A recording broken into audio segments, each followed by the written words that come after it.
I'd like to welcome you guys to this week's report. It's been another great week of fishing here across Southern California, and although we've had a little bit of weather offshore during the week the last couple days, it was great over the weekend, and it looks like we're going to have great weather next weekend as well, and also for most of next week, especially offshore. Speaking of offshore, it's pretty much the only thing that's happening right now, so I'm going to focus this week's report entirely to that. So it's going to be a little different than what we've been doing, but I've got some insight on what's been happening and a report to share with you from over the weekend. So let's go to the map. Since we're changing things up anyway, I'm going to start down south this week and work our way north to cover all the offshore fishing. Still lots of good kelp patty fishing below San Diego. Boats are getting yellowtail, dorado. There's a few yellowfin tuna being caught, but not much. And there's some bluefin down there as well. Basically, you know, the kelp patty fish are all nicer yellows and good sized dorado. But it seems like the more pressure the patties get, the less fish they're less willing the fish are to bite. So the guys fishing further from the dock are doing the best. So there's boats fishing down around the Bonda Bank, all that area down there, day and a half boats. And they're having pretty consistent fishing down there. There's fish all the way up to U.S. waters. But most of the full day fleet is fishing, you know, the standard banks outside the Coronados, and it's hit and miss. Sometimes you get good scores, other times they don't. There's also some bluefin tuna in that zone. But nobody's getting any real big numbers on that stuff. It seems like if you want a better shot, sorry about that, I just kicked my microphone off. If you want a better shot at that kelp patty fishing down there, I would definitely jump on an overnight trip at least. It's your best shot. Private boaters should expect to make a little longer run. But if you're going to run down south, I'd keep an eye out for that west wind coming home, because it'll really make for a miserable ride up the line. The fish in the patties are mostly biting live bait. I've heard a few dorado have been biting the Yozuri hydro pencil. I get one untangled here, these little guys. I'm going to talk more about that in a little bit. But a lot of these dorado are not biting for guys, and they'll see them, but they can't get them to bite. There's a couple tricks that work to get these things fired up. One is if you have a deck hose on your boat, I'll spray it out onto the water, make a little arc like you're watering the lawn or something. And a lot of times that'll, the dorado will think that's feeding bait, or you know, bait fish being fed on, and they'll get them fired up. They'll come in and check it out and bite something. Another thing that works is maybe slow trolling a sardine on light line very far behind the boat and driving way outside of the patty, and then hooking it in to where the fish are. And sometimes all it takes is to get one of those things to bite, and the rest will start biting. They'll sometimes eat chunks, so if you have some sardines, you can chunk them up and start a little chunk line. If you see them eating the chunks, put a chunk on your hook and go for that. Yellows don't seem to have a problem. They're biting pretty readily. So, you know, there's a patty with both. The dorado will usually bite a little better because the yellows are. That fishing continues up into U.S. waters, basically all the way to San Clemente Island, and heck, for that matter, all the way up the coast to, you know, the inside of Cat. When you get further up, the patties are fewer and further between, and they're not always holding. So your best bet is, I would say, for that type of action is south of San Clemente Island or south of Catalina, or along the beach below Dana Point towards the ocean side. But again, same deal. The closer the patties are to a dock, the more likely they are to get hit. And there was a lot of boat traffic out this weekend, so I don't think you're going to find a patty that somebody hasn't drove over already if you're fishing close to home. Bluefin tuna been really good over the weekend for both sport boats and private boats. The full day boats, like the Native Sun, they had a good score, 20-something fish. Sunday, step on my mic cord again. A few other boats that were out were getting them. I know the Thunderbird was on a 2-day trip, and they had good yellowtail and dorado fishing during the day, and then they caught a bunch of bluefin at night. So the sport boats getting on that night bite again. Private boaters are catching a lot on the Mad Max, because that's what everybody out there is fishing. I'll talk about that in a bit. But yeah, there's fish from below Cat all the way up to basically Santa Barbara Island, that way up there. Didn't hear any direct reports up that way, but I heard secondhand that some of the boats up that way got some fish. The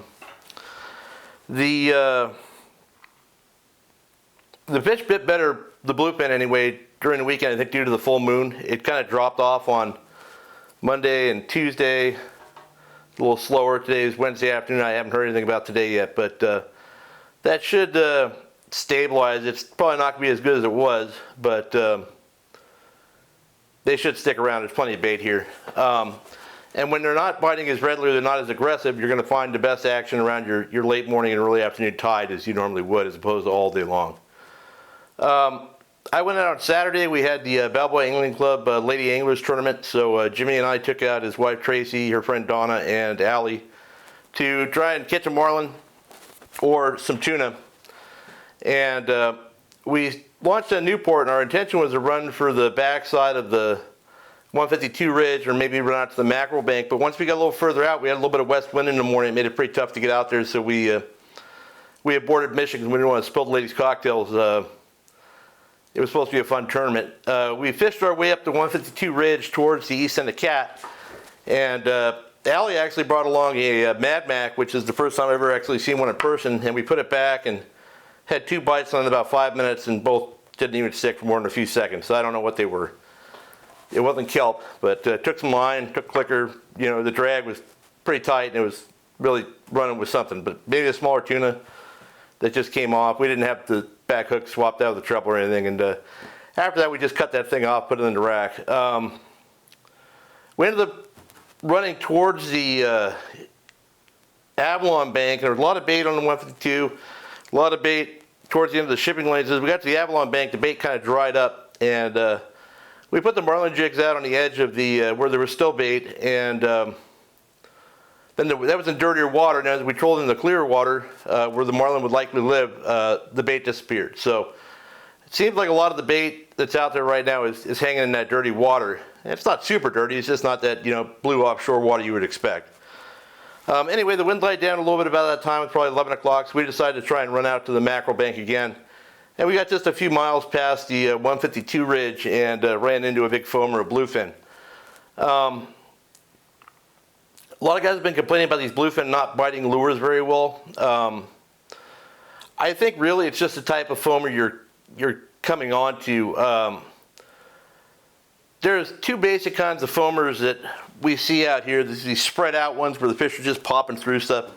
And then even a lot of times they'll have one little spot that's like the jacuzzi, where it's just white. You know, it's just white water. You can't even see the fish.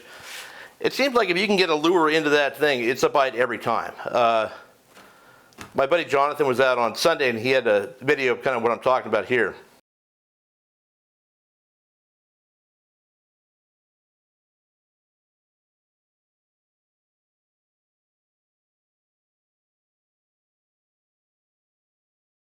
So the problem is with these things is those types of foamers are kind of hard to find. So you may only get 1 or 2 casts a day. They're going to be perfect into that type of foamer which these fish are moving around and stuff. So there are some things that work for us that could work for you. One is to throw a mackerel into the next foamer you see. We did that for one of the girls, and it was an immediate bite. It wasn't enough to make me want to bring mackerel myself, but if you've got, you know, if you don't like fishing lures, throwing a mackerel in there works. The fish ended up swallowing the hook deep and chewing her off in like 30 seconds. On foamers that are biting but not, or foamers that are up but not that jacuzzi action type of thing, there are lures that are getting bit, and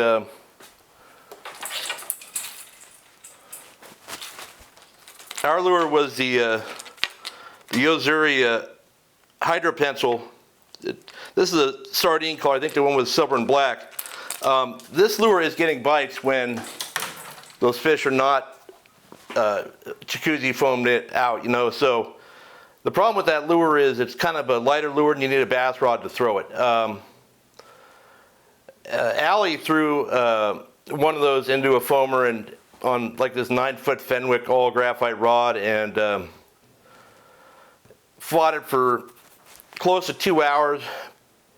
Got it to color, the rod broke, and all we were left with was one guide and the reel and handle, and then she fought it for another half hour like that before it finally chewed through the leader. But that was a probably 150 pound class fish, and obviously not suited for the tackle she hooked it on. But the one thing I will say is if you guys are going to throw these lighter lures and you need a bass rod to throw them with, I would get a graphite composite rod. And I know that that's impossible to find in the bass rod, but you could have one built. I fished a Rain Shadow RCLB 810, or that's the Judd Series 810 ML, which is a 9-foot medium light rod, which is fairly heavy as far as bass rods. It's a light bait rod, wrapped as a bass rod. And the advantage of that is I can make that long cast with that light lure, and then if I hook a fish on it, it doesn't bend like a graphite rod that bends like a throughout. It actually has a soft glass tip, and then the graphite section shuts down. So it's actually like fighting a fish on a much shorter rod. So something to keep in mind. So talking a little bit about what happened on Saturday, and I was mentioning the Mad Mac guys earlier, you know, it seems like all the guys that, it's the same thing when guys are trolling flying fish and things like that, they all want to fish right on top of each other. So I see all these guys driving back and forth with their Mad Macs. I barely saw any of them stop hooking fish. I'm sure there's a hierarchy in guys that fish the Mad Mac properly, and obviously these guys I was watching weren't that great at it because they weren't having any success. But these guys are driving right by foamers to troll in a straight line and troll to where the other boat is trolling. And I don't really know. I do like the fact that that they're leaving these foamers alone for guys like me to go and cast a lure at, but it's actually kind of pathetic watching them sometimes.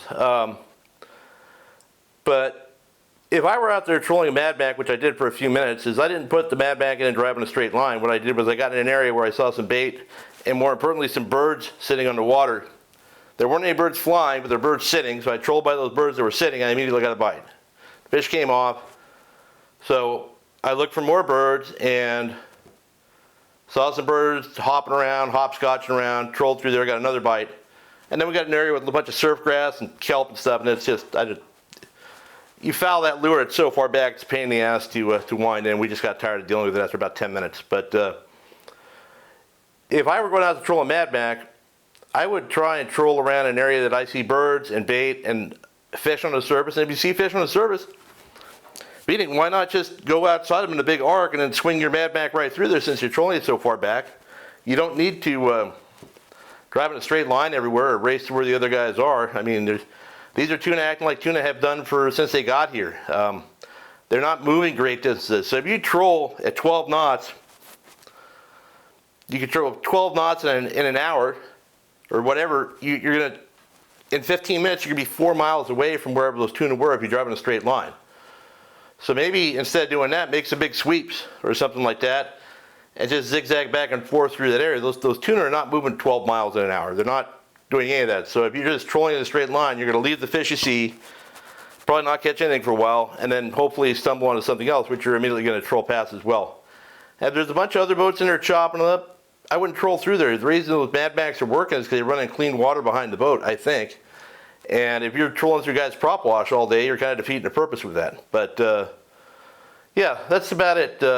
Well, one of the things I've noticed, I'm at the point now officially where I've become disillusioned with these foamers. We saw some giant ones on Saturday, and it's funny how quickly, you know, even 3 years ago you'd see it and be, oh my God, I gotta get up there and cast. And now I'm like, nah, I'm not casting those. And you guys want to go ahead, or we'll sit here and look at them. It's just kind of funny how that works. So I guess we can get spoiled by just about anything if we have it around for long enough. But that's about it this week, guys. It's great weather. Get out there and catch some fish offshore and have a great weekend.